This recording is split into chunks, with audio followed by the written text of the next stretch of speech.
Hey writers, we are on to step number two of our how to write a novel process.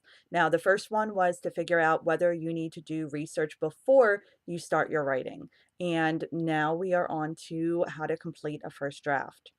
Completing a first draft isn't always as simple as sitting down and letting your creative genius out to play. There are a whole lot of ways that you can either encourage that creative genius or stifle it. Ask yourself this: are you a plotter or a pantser? Do you work best when you're operating with a set schedule and solid outline, or do those very concepts sap all your energy, leaving you with just enough strength to grab the remote instead of your writing implements? This is something I cover more extensively in a special report that's free on innovativeediting.com when you sign up for its Genuine Writer e-letter. If you're already signed up for it but don't have that report, don't worry, just shoot me an email, I'll send it your way. The essential aspect to know right now, regardless, is to work within your comfort zone as much as possible. So if you just feel like sitting down and writing, then just sit down and write. And if you feel like mapping out your storyline first, then map away. It is up to you to figure out how you feel best inspired.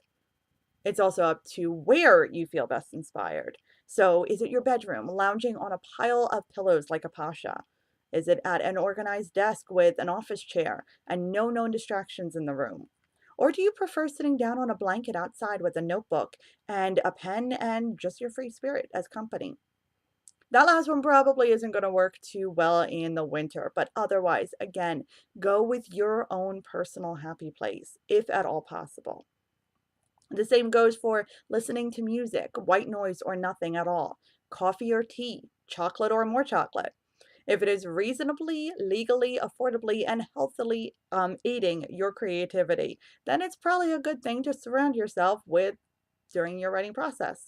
You'll probably want to set yourself a schedule too. You don't have to write every single day unless you want to. In that case, go for it. More power to you. But you also don't have to write for hours on end. Half an hour 5 times a week, 2 hours once a week, an hour 3 times a week. You can pretty much make it work no matter what kind of life you lead. This might mean you have to say no to Netflix a little bit more than you currently are. Perhaps you'll need to ask your sweetie pie for a wee bit more space sometimes.